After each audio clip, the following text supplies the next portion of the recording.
시편 120편부터 134편까지는 성전에 올라가는 노래라는 15편의 노래 모음집으로 되어 있습니다. 이 모음집에 있는 모든 시편은 순례시라고 말하기도 합니다. 곧 순례자들의 노래라는 거죠. 이들이 떠나는 순례는 지금 우리가 생각하는 이 낭만적인 여정이 아닙니다. 목숨을 내어 놓아야 합니다. 강도를 언제 만날지 몰라요. 들짐승이 이곳 저곳에서 노려보고 있습니다. 그런 위험을 감수하면서도 이들이 순례의 여정에 오르는 겁니다. 그러면 이들은 어디를 향해서 가고 있는 것인가? 바로 시온, 예루살렘을 향해서 나아가고 있는 겁니다. 어디서부터 왔는지는 모르지만 순례자들은 분명한 목적을 가지고 순례의 길에 오른 것입니다. 그 목적은 개인의 소원하는 기도 제목일 수도 있고 또 종교적인 신념일 수도 있습니다. 사실 이 순례의 길은 기독교에만 있는 것이 아니죠. 불교에도 있고 이슬람에도 있습니다. 이들은 이런 고행의 순례 여정을 왜 떠나는 것일까요?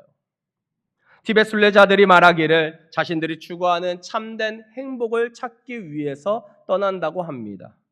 그런데 여러분, 이들이 찾는 그 행복이라는 거, 이게 무엇일까요? 이들은 오체투지를 하면서 이 세상과 모든 사람의 평안을 기원하며 순례의 길에 올랐다고 말을 합니다. 이것만 들으면 참 좋지요.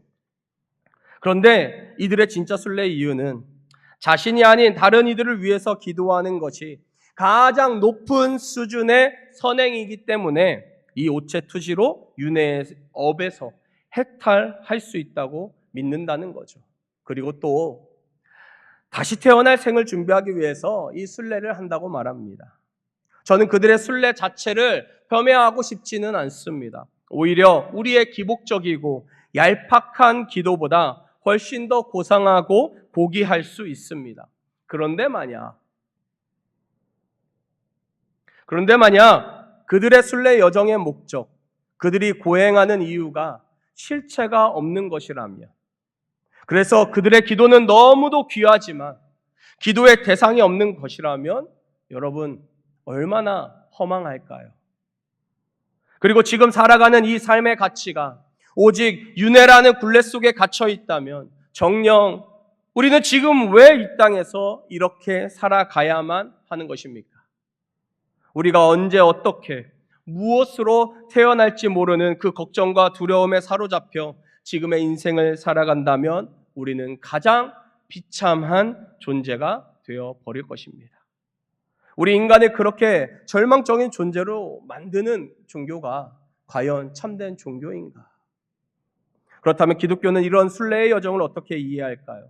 먼저 우리가 가지고 있는 인간에 대한 이해는 불교와 많이 다르다는 거죠. 우리는 절망적인 존재도 아니고 다음 생을 위해서 지금의 삶을 제대로 누리지 못하는 그런 존재도 아니라는 겁니다. 저와 여러분을 창조하신 하나님은 사람을 그렇게 창조하지 않으셨습니다. 창조주 하나님은 당신의 형상대로 우리를 지으셨다고 하시죠.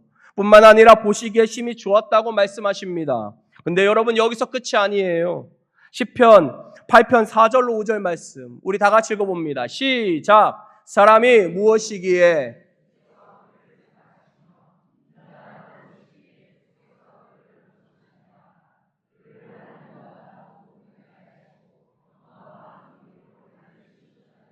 다른 번역에서는 천사보다 조금 못하게 라고 번역이 되어 있죠.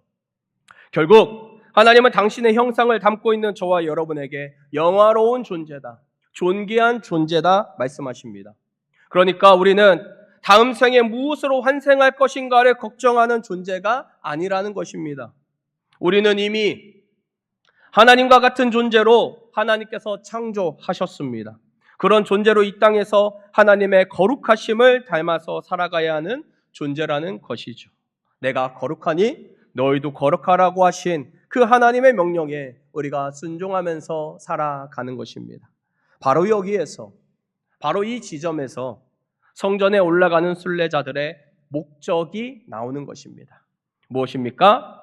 하나님의 거룩을 추구하는 자들이 하나님의 임재를 경험하기 위해서 예배하는 것. 하나님의 거룩을 추구하는 자들이 하나님의 임재를 경험하기 위해서 예배하는 것. 누가? 하나님의 거룩을 추구하는 자들이. 무엇을 위해서? 하나님의 임재를 위해서. 어떻게? 예배를 통해서. 곧 성전으로 올라가는 자들의 목적은 예배와 하나님이라는 겁니다. 다른 목적을 첨부할 수 있겠지만 결국 이 두 가지로 귀결이 되는 거죠. 우리 인생을 순례의 여정이라고 많이 말을 합니다. 그렇다면 반드시 이 두 가지를 점검해야만 합니다. 내 인생의 목적이 예배인가? 내 인생의 방향이 하나님인가? 여러분의 인생의 목적이 예배이십니까? 여러분의 인생의 방향이 하나님이십니까? 많은 분이 자녀들에게 이런 말씀을 하시죠. 엄마 아빠가 사는 거는 다 너 때문이야. 다 너 때문이야. 물론 틀린 말은 아니죠. 그런데 인생의 목적이 자녀가 되는 순간 우리는 순례의 여정에서 궁극적인 방향을 잃어버릴 수도 있습니다. 여러분, 자녀는 내 인생의 목적이 아니랍니다. 그럼 무엇인가? 하나님의 임재를 경험하기 위해서 함께 예배하는 예배자라는 거죠. 그러니까 내 인생에서 순례의 여정을 나 혼자 가는 것이 아니라 함께 가야 하는 동지가 있다는 겁니다. 그것이 가족이고 속회이고 선교회이고 교회인 것이죠. 그런 공동의 목적성을 잃어버리면 우리는 어느새 하나님의 임재를 구하기보다는 세상의 임재, 돈의 임재, 사람의 임재를 구하는 어리석음에 빠질 수 있다는 겁니다. 그러므로 순례의 여정은 절대 혼자서는 불가능합니다. 그리고 세상의 친구들과 가는 것이 아니라 영원한 하나님 나라 친구들, 그 가족들과 가는 것이 순례의 길이라는 겁니다. 지금 여러분 옆에 앉아 계신 분들이 그래서 중요합니다. 부부가 함께 앉아 계십니까? 자녀와 함께 앉아 계시나요? 또 선교회나 속회분들과 같이 앉아 계십니까? 믿음의 형제 자매들과 앉아 계십니까? 바로 그분들과 이 순례의 여정을 함께 걸어가는 것입니다. 자, 그러면 여러분은 지금 어떤 순례의 여정을 걷고 계십니까? 오늘 본문 120편 1절은 시인의 그 순례의 여정을 떠나기 전 쉽지 않았던 그런 상황을 전달하는 것 같습니다. 우리 1절과 2절 다 같이 읽어봅니다. 시작! 내가 환난 중에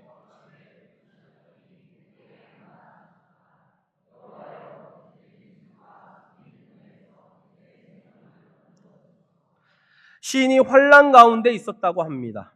그리고 그 속에서 하나님께 부르짖으며 간구했다는 거죠. 거짓된 입술과 속이는 혀에서 내 생명을 건져 달라고 합니다. 어떤 상황인지는 정확하게 모르겠습니다. 그러나 분명한 것은 시인을 괴롭히는 대적의 무기가 거짓된 입술, 속이는 혀라는 겁니다. 칼과 창이 아닙니다, 여러분. 입술과 혀입니다. 사람에게 주어진 가장 잔혹한 무기가 말이라고 하더라고요. 말로 사람을 살리기도 하지만 죽이기도 합니다. 우리의 새치 혀가 가장 날카로운 무기가 되어서 사람을 가장 아프게 한답니다. 우리가 너무도 잘 아는 말씀이 있죠. 시편 5편 9절 말씀. 그들의 입에 신실함이 없고 그들의 심중이 심히 악하며 그들의 목구멍은 열린 무덤 같고 그들의 혀로는 아첨 하나이다. 만약 말로 사람을 죽이는 자가 있다면 결국 그 말로 자신이 망하게 될 것입니다. 하나님을 믿는다고 말하면서 그 입술로 사람을 계속 죽이는 자가 있다면 결국 그 입술로 화를 입게 될 것입니다. 여러분, 사사기 11장에 가보면 사사 입다가 나옵니다. 입다. 저는 성경에서 말로 살인한 자를 꼽으라고 한다면 주저없이 사사 입다를 말할 것입니다. 왜요? 그는 말로 자신의 딸을 살인한 자입니다. 저는 절대 입다를 두둔하고 싶은 생각이 없습니다. 아무리 사사여도 이방 민족으로부터 이스라엘을 구원했다 하더라도 입다의 목구멍은 열린 무덤이었습니다. 이름도 모르는 입다의 딸의 죽음은 결국 아버지 입다의 경솔하고 어리석은 말에서 비롯되었다는 것입니다. 신앙생활을 하면서 우리는 말로 함께 천국을 만들어 가야 하는 자들을 지옥으로 몰아넣고 있을 수도 있다는 사실을 절대 잊지 말아야 합니다. 시인은 순례의 여정을 걷기 전 자신을 비방하고 공격하는 원수들로부터 구원해 주신 하나님을 기억하고 있습니다. 그러나 지금 그가 어디에 있습니까? 5절을 보니까 메색에 머물며 게달의 장막에 머물고 있다고 합니다. 메색은 이스라엘 북쪽의 그 산지 민족입니다. 그리고 게달은 이스라엘 남동쪽에 있는 아라비아 광야 지역의 유목 민족입니다. 북쪽과 남쪽 끝에 위치한 이들은 전설적으로 잔혹한 민족이자 이스라엘 백성에게는 전쟁을 상징하는 민족이라고 합니다. 그러면 메색에 머물고 게달의 장막에 거한다는 것이 무슨 뜻인가? 생명의 위협을 받는 나그네로 지금 살아가고 있다는 겁니다.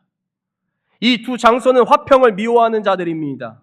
내가 아무리 샬롬, 화평을 원한다고 해도 이들은 전쟁을 원한다는 거죠. 폭력과 힘과 돈과 권력으로 억누르고자 한다는 겁니다. 시인은 고향을 떠나 객지에서 나그네로 살아가면서 온갖 핍박과 환난을 감당해야 했습니다. 누구처럼? 포로로 끌려갔던 그 이스라엘 백성처럼 말이죠. 그래서 이 순례의 노래는 다윗이 썼든 또 누가 썼든 불린 것은 시온을 그리워하며 그곳으로 올라가고자 목숨을 내놓고 순례의 여정을 걸었던 그 순례자들에 의해서라는 것입니다. 그래서 순례시가 된 거죠. 그래서 저는 이 순례자의 시를 읽을 때마다 바벨론에서 예루살렘을 향해서 바라보며 기도하던 다니엘이 떠오르고 그발 강가에서 눈물을 흘리면서 시온을 향해 통곡하던 에스겔이 떠오릅니다. 다니엘과 에스겔, 예레미야가 얼마나 거짓된 입술과 속이는 혀에 목숨이 위태로웠는지는 여러분들이 더 잘 아실 겁니다. 바로 순례자가 처해 있었던 현실이 이와 같다는 거죠. 그런데 이것은 저와 여러분도 마찬가지인 것 같습니다. 세상에서는 말할 것도 없고 신앙생활에서만 봐도 그렇죠. 은혜 받고 하나님의 사람으로 좀 살려고 하면 세상이 가만히 두지를 않죠. 사탄이 계속 여러분들을 건드립니다. 미혹하죠. 여러분을 하나님의 거룩으로부터 멀어지게 만듭니다. 여러분이 하나님의 임재 속에서 예배하는 것을 사탄은 어떻게 해서든지 포기하게 한다는 겁니다. 꼭 은혜 받고 오면 무슨 일이 벌어지죠. 은혜를 받을라 치면 무슨 일이 생깁니다. 저는 그런 경험이 많이 있습니다. 설교하려고 하는데 갑자기 잘 되던 이 마이크 음향 장비가 말썽이에요. 잘 나오던 파워포인트가 안 됩니다. 갑자기 건반이 안 나와요. 그러다가 예배가 끝나면 정상으로 돌아와요. 한두 번이 아닙니다. 이런 일들이 여러분에게는 소소한 해프닝으로 여겨질지 모르지만 사탄에게 한 번의 예배는 지옥이 흔들리는 경험이라는 겁니다. 여러분에게 아무것도 아닌 것 같은 순례의 여정이 사탄에게는 가장 두려운 공포가 될 수 있다는 거죠. 왜 그렇습니까? 그 순례의 여정에서 순례자들의 시선이 하나님께만 고정되어 있기 때문입니다. 절박한 상황 속에서 하나님을 전적으로 의지하기 때문이라는 겁니다. 시편 121편 1절로 2절 말씀 우리 다 같이 읽어보겠습니다. 시작. 내가 산을 향하여 눈을 들리라.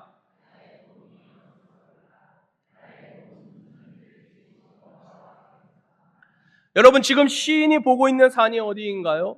시온산, 시온입니다. 저 이방 땅에서부터 예루살렘으로 걸어오며 그 시선을 하나님께 둔다는 겁니다. 사랑하는 성도 여러분, 지금 여러분의 시선은 어디로 향해 있으십니까? 우리는 참 연약하죠. 그래서 환난과 핍박과 어려움이 오면 눈을 들어 하나님을 바라보는 것이 아니라 주변을 돌아봅니다. 사람을 먼저 찾죠. 누가 나에게 도움을 줄 수 있을까? 누가 나의 뒤를 봐줄 수 있을까? 사람을 찾습니다. 그것은 시편 121편이 말하는 순례자의 태도가 아니랍니다. 환난 중에서도 여호와를 부르짖을 때, 그때에도 눈을 들어 하나님을 바라볼 때, 나의 도움이 오직 하나님께만 있다고 고백할 때 우리는 하나님의 도우심을 경험할 수 있다는 겁니다. 그 하나님, 어떤 하나님인지 아십니까? 121편 3절로 8절 제가 읽어드리겠습니다. 한번 잘 보세요. 여호와께서 너를 실족하지 아니하게 하시며 너를 지키시는 이가 졸지 아니하시리로다. 이스라엘을 지키시는 이는 졸지도 아니하시고 주무시지도 아니하시리로다. 여호와는 너를 지키시는 이시라. 여호와께서 내 오른쪽에서 내 그늘이 되시나니 낮에 해가 너를 상하게 하지 아니하며 밤에 달도 너를 해치지 아니하리로다. 여호와께서 너를 지켜 모든 환난을 면하게 하시며 또 내 영혼을 지키시리로다. 8절 다 같이 시작. 여호와께서 너의 출입을 지금부터 영원까지 지키시리로다. 아멘. 우리를 실족해 하지 않으시고 지키시는 하나님은 졸지도 않으신답니다. 우리를 위협하는 것들로부터 지켜주신답니다. 모든 환난으로부터 우리의 영혼을 지켜주신다고 합니다. 우리가 떠날 때에도 돌아올 때에도 항상 지켜주신다고 합니다. 이런 믿음으로 순례의 여정을 떠날 수 있었던 것이죠. 여러분, 순례의 목적이 무엇이라고 말씀드렸습니까? 예배와 하나님. 다 같이 따라해 볼까요? 예배와 하나님. 다시 한번요. 예배와 하나님. 그렇습니다. 오늘 시인은 저와 여러분에게 이렇게 물어보고 있는 겁니다. 당신의 순례 여정은 지금 괜찮습니까? 우리 인생에서 하나님을 온전히 예배하고 계십니까? 혹 주일 한 번의 예배로 순례자인 척 하고 계시지는 않으십니까? 요즘 삶의 예배라는 말을 참 많이 하죠. 일상의 예배라는 표현 참 많이 씁니다. 여러분의 월화수목금토 예배는 잘 드리고 계십니까? 그 순례의 여정은 어떠신가요? 여전히 눈은 세상에 두고 걸음만 성전으로 향하고 있지는 않으십니까? 마음은 세상에 있는데 내 껍데기만 교회로 향하고 있지는 않습니까? 여러분, 옛날 찬양 가운데에 순례자의 노래라는 찬양이 있습니다. 아실지 모르겠습니다. 저 멀리 배는 나의 시온성 오 거룩한 곳 아버지 집 내 사모하는 집에 가고자 한밤을 세웠네. 저 망망한 바다 위에 이 몸이 상할지라도 오늘은 이곳 내일은 저곳 주 복음 전하리. 저는 이 찬양을 처음 들었을 때의 그 전율을 잊지 못합니다. 담담하게 아무 반주 없이 이 찬양을 부르셨던 그 목사님의 떨리는 목소리와 숨소리까지 다 기억납니다. 이 찬양의 2절 가사가 이렇습니다. 아득한 나의 갈 길 다가고 저 동산에서 편히 쉴 때 내 고생하는 모든 일들을 주께서 아시리. 빈들이나 사막에서 이 몸이 고날지라도 오 내 주 예수 날 사랑하사 날 지켜주시리. 이 순례자가 그 여정을 다 할 수 있었던 이유가 무엇입니까? 내 고생하는 모든 일들을 주께서 하시리. 오 내 주 예수 날 사랑하사 날 지켜주시리. 그렇습니다. 여러분, 주님이 다 아신답니다. 주님께서 여러분들 지켜주신답니다. 여러분, 그러면 된 거 아닙니까? 사랑하는 성도 여러분, 제가 우리 성도님들 앞에서 인생을 논하는 것이 참 부끄럽지만 이렇게 말씀드리고 싶습니다. 순례자의 걸음과 시간과 삶이 같이 있는 이유는 순례 자체가 목적이 아니라 바로 순례의 종착지가 분명하기 때문입니다. 순례는 종착지에 도달하는 과정이지요. 우리 인생도 마찬가지입니다. 이 인생이 순례의 여정이라면 인생을 가치 있게 만들어주는 것은 바로 우리 인생의 마지막 종착지가 분명하기 때문입니다. 그래서 인생이 순례의 여정이요, 종착지를 향해서 나아가는 과정이라는 겁니다. 그래서 저는 오늘도 순례의 여정을 걸어가고 계시는 우리 성도님들, 또 예배하고 하나님만 바라보고 계시는 우리 귀한 성도님들께 이렇게 주님의 이름으로 선포하고 싶습니다. 주님께서 다 아십니다. 주님께서 순례의 여정을 잘 감당하고 있는 저와 여러분들을 지켜주신답니다. 그 하나님 졸지 않으신다고 말씀하십니다. 주무시지도 않으신답니다. 우리 인생에서 눈동자와 같이 지켜주신다고 말씀하십니다. 그러니까 망망한 바다 위에서 몸이 상하는 것 같아도, 빈들이나 사막에서 몸이 고날지라도 눈을 들어 하나님을 바라보시기 바랍니다. 그리고 고백하시는 거죠. 나의 도움이 어디서 올까? 나의 도움은 천지를 지으신 여호와에게서로다. 그 하나님의 도우심과 인도하심과 보호하심이 오늘도 거친 들판의 삶 한가운데서 묵묵히 인생의 순례 여정을 걷고 계시는 우리 사랑하는 약대 성도님들 위해 우리 주님의 은혜가 함께 하시기를 간절히 축원합니다.